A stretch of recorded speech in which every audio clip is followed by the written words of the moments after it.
আসসালামু আলাইকুম রহমতুল্লাহি ওয়া প্রিয় বন্ধু, আজকে আবার একটা নতুন ভিডিও নিয়ে হাজির হইলাম। আজকের টপিক হচ্ছে গ্যাসের সম্পর্কে আলোচনা করা। প্রায় 2,000 মানুষের গ্যাসের প্রবলেম। যে কোনো খাদ্য খায়, খানা খাওয়ার পরে গ্যাস হয়ে যায়।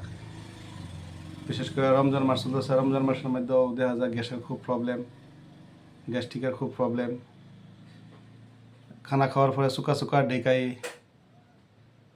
গলা জাম হয়ে যায়, বুক জাম হয়ে যায়, উপরের ফেডও গ্যাস হয় বেশি। তো এইসব সমস্যার লাগিয়া খুব সুন্দর হোমিও মেডিসিন আছে ইনশাল্লাহ। যদি এই হোমিওপ্যাথি মেডিসিন ইউজ করা যায় তো খুব দ্রুত আরাম পাওয়া যাব।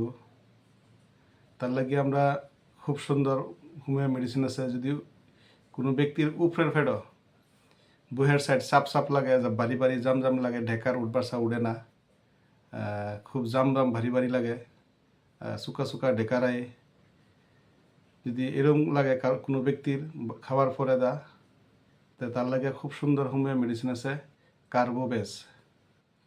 যদি কার্বোবেস 30 পটেন্সি বা 200 পটেন্সির মধ্যে যদি দিনের মধ্যে ডাইরেক্ট জিরবার মধ্যে 2 ফোঁড়া ল, দিনে 3 বার লইলে খুব আরাম পাওয়া যাব। আর যদি গ্লোবিন্স দেয় তো গ্লোবিন্স লইলে 4টা করে গ্লোবিন্সের গুড়ি দিনের ভিতরে প্রায় 3 ঘন্টা পরে পরে 3 বার বা 4 বার লইলে দেখা যাচ্ছে খুব দ্রুত আরাম পাওয়া যাব ইনশাআল্লাহ। তো ভাই, আমাদের চ্যানেলটা নতুন, সবাই সাবস্ক্রাইব করবেন, লাইক শেয়ার করবেন।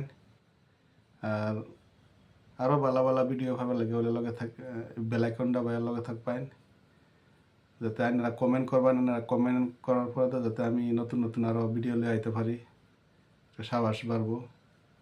তো ইনশাল্লাহ আপনারা আশেপাশে যদি হোমিও কোনো ক্লিনিক বা ফার্মাসি আছে, এই কার্বোবেস 30 পটেন্সির মেডিসিনটা নিয়ে খায় আপনারা আরাম পাবেন।